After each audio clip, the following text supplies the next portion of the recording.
खैर मकदम आपका ब्रेक के बाद जम्मू कश्मीर के हालात वाक़ात और जम्मू कश्मीर के हालात के दौरान अब खबर ये भी आ रही है कि मरकजी सरकार रियासत के गवर्नर की तब्दीली पर भी सोच विचार कर रही है।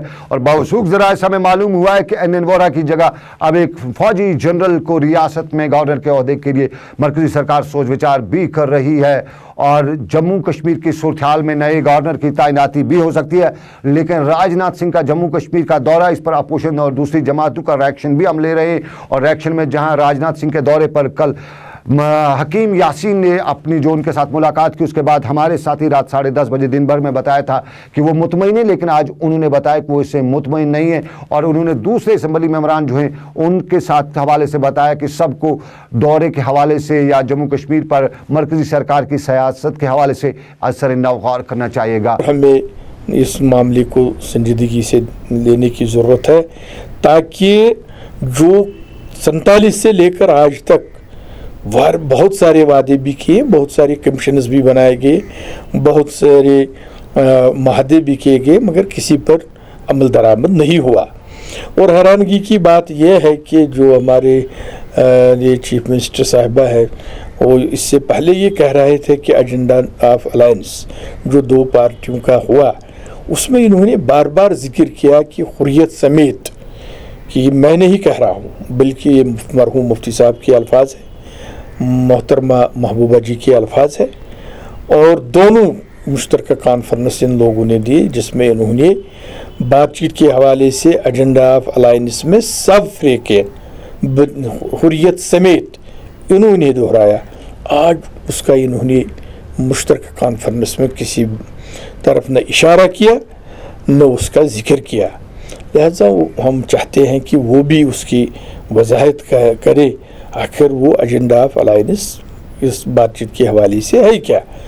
तो इसमें मेरा जो मैंने जिक्र किया कि हमें चाहे और जो हम अपोजिशन के यहाँ लोग हैं, जो आवाम हमारे इस वक्त जो सफ़र कर रहे हैं कश्मीर के लोग, और इतने लोग जुदा हमसे जुदा हो गए और इतने लोग जिनकी ज़िंदगी या जहरन बन गई, इस मामले और तमाम चीज़ों को मद्देनज़र रखते हुए हमें और मिलने की ज़रूरत है, संजीदा होने की ज़रूरत है। और जो भी कदम उठाना पड़ेगा जम्मू कश्मीर और ख़ासकर कश्मीरी लोगों के हवाले से, चाहे हमें इज्तिमाई तौर मुस्तफ़ी भी होना पड़े, मुझे लगता है, मेरी ज़ाती राय है कि हमें उस चीज़ से दरेक नहीं करना चाहिए।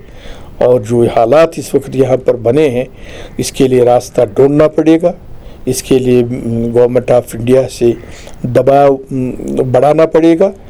और साथ ही हिंदुस्तान को भी चाहे कि वो पाकिस्तान समेत इस बातचीत को, जिस तरह वाजपेयी ने करगिल वार होते हुए उस वक्त बातचीत को आगे ले जाने की कोशिश की, उसी चीज़ को मद्देनज़र रखते हैं जहां वाजपेयी ने इस मामले को अधूरा छोड़ दिया, उसी मिशन को ये आगे ले जाने की कोशिश करे ताकि कोई ना कोई रास्ता निकल सके। इसके साथ साथ बात वजीर दाखिला के साथ मुलाकात, और इंजीनियर रशीद ने भी राजनाथ सिंह से मुलाकात की। और इंजीनियर रशीद ने आज हमारे साथ बात करते हुए बताया कि उन्होंने राजनाथ सिंह को जम्मू कश्मीर के असल हकायक से वाकिफ कराया है। और अपोजिशन जमातें, ख़ासतौर पर उन्हें नेशनल कॉन्फ्रेंस और पिछले दिनों जो ऑल पार्टीज डेलीगेशन दिल्ली गया होता उनके हवाले से बताया कि वो यहाँ एक बात करते हैं, अवाम में एक बात करते हैं, दिल्ली में दूसरी बात करते हैं। और अरबाब इक़्तिदार, चाहे वो राजनाथ सिंह हो, वज़ीर आज़म से उनकी मुलाकात हो, वो हकायक उन्हें बयान नहीं करते हैं। लेकिन उन्होंने अपना बताया कि उन्होंने आज राजनाथ सिंह को हकायक बताए। क्या वाकई सही है जो कुछ इंजीनियर ने बताया? लेकिन हम आपको दिखाएंगे क्या बताया इंजीनियर रशीद ने। और इसके साथ ही हम आपको दूसरी खबरों पर नजर रखते हुए हैं, लेकिन पहले इंजीनियर रशीद जो भी वहां मिलने के लिए गए उन्होंने वहां पर हिंदुस्तान के आईन की बातें की। मैं तो वहां गया और मैंने उनके मुंह पे उन्हें ये कहा बड़े अदब के साथ कि जनाब इशू बेस के लिए है कि कश्मीर के लोग रायशुमारी चाहते हैं। हुर्रियत के लोग भी यही कहते हैं कि बात होनी चाहिए कश्मीर मसले पर और हिंदुस्तान अटूटा कहना छोड़ दे, क्योंकि अगर मुझे कहीं मौका मिला किसी ऐसे ऐवान में जहां पर मैं बात नहीं कर सकता हूं, शराब खाने में ज़्यादा ज़रूरत होती है आवाज़ पढ़ने की कि शराब ना पिया जाए। अगर आप मस्जिद में कहेंगे तो वहाँ वैसे भी शराबी ज़्यादा होते नहीं है, तो मस्जिद में बैठ के शराब छोड़ने की दर से ज़्यादा बेहतर है कि आप वहाँ पूरा शराब खाने के बाहर बल्कि अंदर घुस के कहें کہ جناب آپ شراب پینا چھوڑ دیجئے. فیصلہ تو ہندوستان کو کرنا ہے, پاکستان کو کرنا ہے. اگر مجھے موقع ملا راجناتھ سے جانے کا تو میں نے ان سے کہا کہ یہ لوگ آپ کو دھوکہ دے رہے ہیں, یہ کوئی لا اینڈ آرڈر پرابلم نہیں ہے, یہ کوئی کرائے کے لوگ نہیں ہے, یہ 5% لوگوں کا مسئلہ نہیں ہے, یہ پاکستان کی کھڑا کرتا پرابلم نہیں ہے, یہ حریت کے چند لوگوں کا مسئلہ نہیں ہے, بلکہ یہاں گھر گھر آپ سے آزادی مانگتا ہے. اور ہم نے میمورنڈم بھی دیا.